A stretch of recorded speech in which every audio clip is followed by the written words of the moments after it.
Okay, so today we will be doing a TD demo reel. This is a demonstration of my new character rig that I'm setting up, and I'm going to basically just throw the skeleton as kind of a template onto all of my main characters so that I get all this really high level control on everything, and then I'll just kind of customize it as each thing needs. So let's go ahead and jump into the outliner. We see Nell Outliner.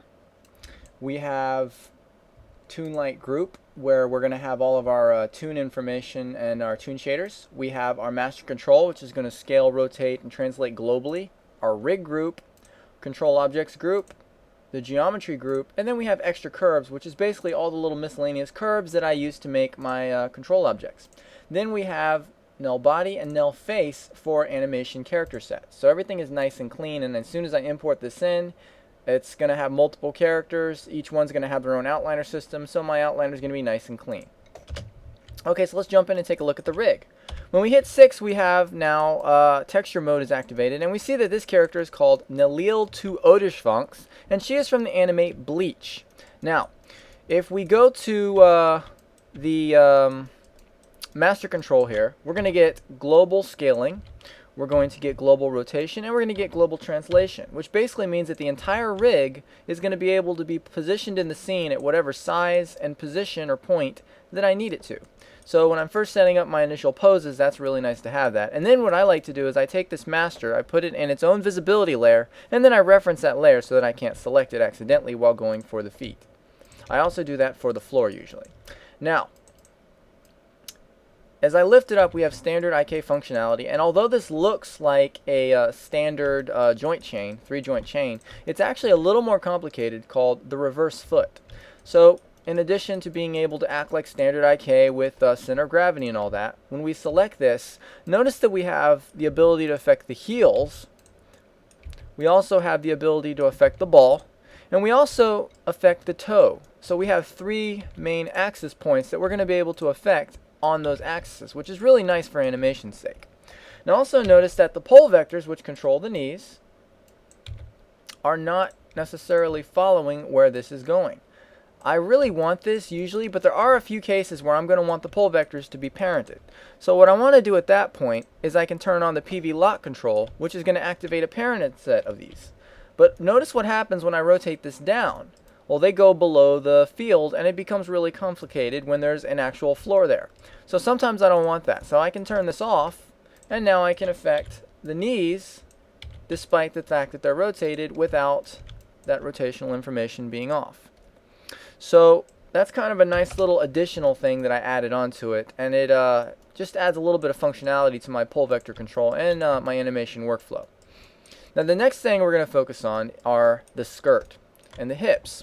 Now the skirt, if you've ever tried rigging a skirt, you're going to know it's very challenging because you're going to get a lot of really weird interpenetration, and unless you have a cloth system or a dynamic system, the program isn't going to know that you want the legs to affect this material.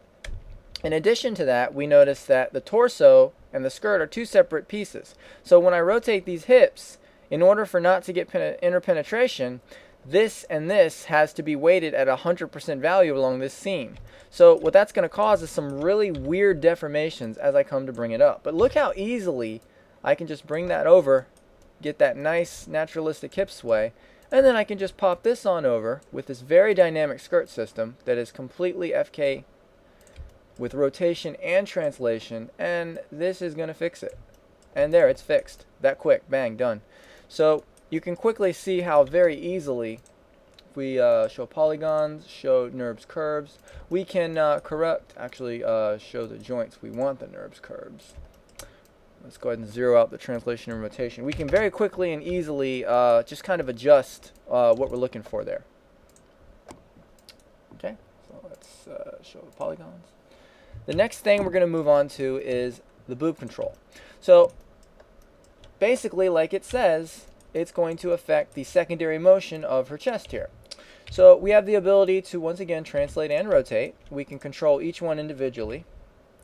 But we also have the ability to affect the whole thing with some morph targets. And notice that I exaggerate it way beyond where I would ever need it, because as an animator I want to be able to exaggerate, and I can kind of create some kind of fake jiggle there. which is pretty nice. Now the spine control is not a IK spline. I do not like that method. It's very common, but I don't really like it because unfortunately the way that it is done, you don't have control over really what you're doing. You have to rely on the clusters that you're going to get from the vertices on that curve to really work with what you're given and try to get what you want. Well, with this, I'm actually set driven keying the rotation of the joints with this object. And notice that even if I select inside here, I'm never going to go too crazy because I have set limitations on the box. So it's a very nice, very powerful system. It's going to give me pretty much the same level of control without all the weirdness. Now, in addition to that, we're also going to come over here and get the neck control. Notice that as I turn this, the head does not follow. So it's going to be a little weird because I'm going to have to rotate this and then translate it over to get where it would normally be. However, that's going to give me some really interesting control. Not only can I offset this a little bit to create kind of a cartoony effect, I can actually fake some stretch here, which is pretty nice.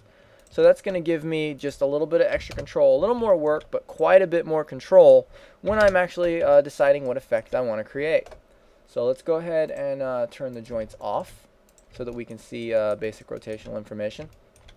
Let's go ahead and go to the clavicle control, and you can also see now that the clavicles are moving up and down, and we're getting some pretty decent results here with, once again, translation and rotation. So the next thing we're going to look at is the head. Notice that the head can turn, and it's basically offsetted by the clavicle as well as the neck control here. And we have an eye control which can either follow, or we can turn this eyes lock on, and now I can parent this to another object and she's going to be focusing on that one object. So let's zero this out. Let's go ahead and zero this out, and then we're going to take a look in the next video at part 2. Will basically be adjusting the arms, which is a really interesting thing here, as well as some of the other miscellaneous pieces here.